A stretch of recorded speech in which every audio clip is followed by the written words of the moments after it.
పెద్దలు ఉప ముఖ్యమంత్రి వర్యులు బట్టి విక్రమార్క గారికి, సహచర మంత్రివర్యులు ఉత్తమ్ కుమార్ రెడ్డి గారికి, తుమ్మల నాగేశ్వరరావు గారికి, ప్రింట్ అండ్ ఎలక్ట్రానిక్ మీడియా మిత్రులందరికీ హృదయపూర్వక నమస్కారం. రేపు 75వ గణతంత్ర దినోత్సవ సందర్భంగా గౌరవ ముఖ్యమంత్రి గారు, ఉప ముఖ్యమంత్రి గారు మేమంతా గతంలోనే చెప్పిన విధంగా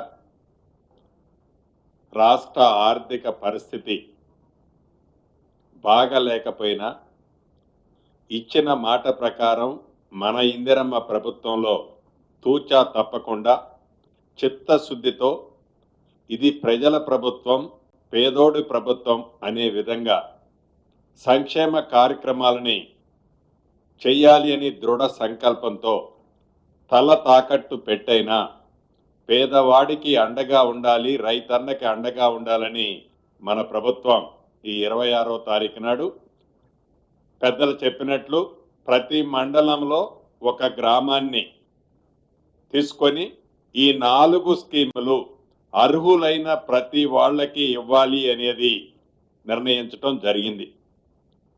ప్రధానంగా అందరికీ 26వ తారీఖు రేపే ఇవ్వాలని అనుకున్నాం. కానీ గ్రామ సభల్లో ఈ ప్రభుత్వం ప్రజల ముందే ప్రతి అంశాన్ని మొదటి నుంచి అన్ని కార్యక్రమాలని ప్రజలలో చర్చించిన తర్వాతే చేసే అలవాటు ఉన్న మన ఇందిరమ్మ ప్రభుత్వంలో ప్రజల మధ్యకు గ్రామ సభలు పెట్టి ప్రతి అంశాన్ని చర్చించి నిన్న వచ్చిన గ్రామ సభలో వచ్చిన అప్లికేషన్లు కానీ ఈరోజు వచ్చే అప్లికేషన్లు కానీ వీటన్నిటినీ ఇందాక పెద్దలు బట్టి గారు చెప్పినట్లు క్రోడీకరించుకొని అర్హులైన ప్రతి వాళ్ళకి రేపు మోడల్గా ప్రతి మండలంలో ఒక గ్రామంలో ఈ 4 స్కీములు ఇస్తున్నాం.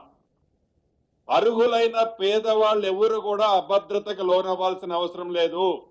భగవంతుడి దీవెనలతో ఈ మన ఇందిరమ్మ ప్రభుత్వంలో ప్రతి కార్యక్రమాన్ని చిత్తశుద్ధితో చేయటం జరుగుద్ది. ముఖ్యంగా నా శాఖకు సంబంధించిన ఇందిరమ్మ ఇళ్ళు, ఈ ఇందిరమ్మ ఇళ్ల కార్యక్రమంలో ఎన్ని అవాంతరాలు ఎదురైనా ఎక్కడ పైరవీలకి అవినీతికి స్థానం లేకుండా పూరెస్ట్ ఆఫ్ ది పూర్ అంటే పేదవాళ్ళలో బహుపేదవాళ్ళనే ఐడెంటిఫై చేసి రేపు మోడల్గా ప్రతి మండలానికి సుమారు రాష్ట్రంలో 606 మండలాలు ఉన్నాయి. హైదరాబాద్ పరిధిలోని మిగతా 16 మండలాలు తీసేస్తే ఈ 606 మండలాల్లో ప్రతి గ్రామంలో అర్హులైన ప్రతి ఒక్కళ్ళకి ఈ 4 స్కీములు ఇచ్చే దాంట్లో భాగంగా ఇందిరమ్మ ఇళ్ల కార్యక్రమాన్ని కూడా ఇవ్వబోతున్నాం. ఇది నిరంతరము జరిగే ప్రక్రియ.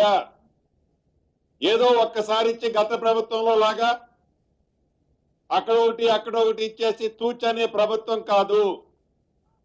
ఇది మాట ఇస్తే తప్పే ప్రభుత్వం కాదు.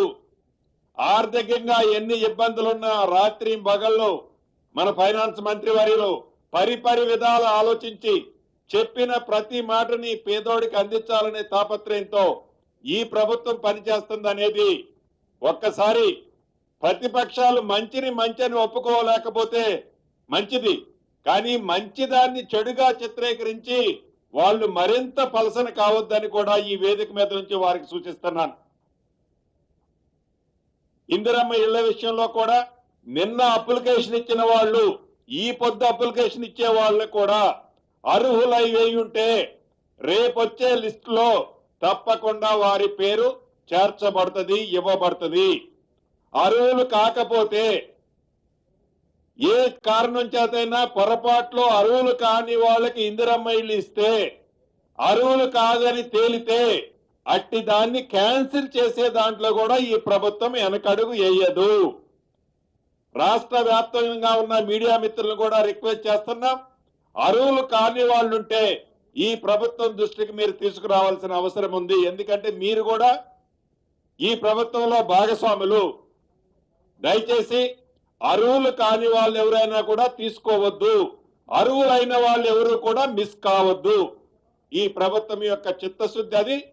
రాష్ట్ర ప్రజలందరికీ ఈ 4 కార్యక్రమాల్లో ఏ రకమైన డౌట్ అవసరం లేదని ఈ ప్రభుత్వానికి చిత్తశుద్ధితో ఇచ్చిన ప్రతి మాటల్లో భాగంగా ఇటు రైతన్నల్ని అటు పేదవాళ్ళకి భరోసా ఇచ్చే కార్యక్రమంలో ఈ కార్యక్రమాలని ప్రతిష్టాత్మకంగా చేస్తున్నాం కాబట్టి ప్రతి గ్రామంలో ఇప్పటికే గౌరవ మంత్రులు ముఖ్యమంత్రి గారితో సంప్రదించి బయటకు వచ్చే లోపే విపరీతమైన ఫోన్లు అన్నాయి. మంచి నిర్ణయం తీసుకున్నారు. గబగబా వాళ్ళు ఏదైతే ప్రతిపక్షం వాళ్ళు ఇంక ఈయటం లేదు మీరు మాటలే చెప్తున్నారు అనుకుంటూ వస్తున్నారు. నిర్ణయం తీసుకోవడం కంటే నిర్ణయాన్ని ఇంప్లిమెంటేషన్ చేయటం, ఆ చేసే ఇంప్లిమెంటేషన్ లో పేదవాళ్ళకి అందటం ప్రధానమైన ఉద్దేశం. కాబట్టి 2-3 రోజులు లేట్ అయినా పేదవాడికి ఇవ్వాలి, నిజాయితీగా ఇవ్వాలి, ఏ రకంగా పారదర్శకంగా ఇవ్వాలి, అది ఏ రకమైన పైరవీలు లేకుండా ఇవ్వాలని ఈ ప్రభుత్వం ఉంది. కాబట్టి దయచేసి ప్రజలు కూడా అర్థం చేసుకుంటారని, అర్హులైన ప్రతి వాళ్ళకి ఈ అన్ని స్కీములు అర్హులైన వాళ్ళందరికీ అందుతాయని తెలుపుకుంటూ సెలవు తీసుకుంటున్నాను.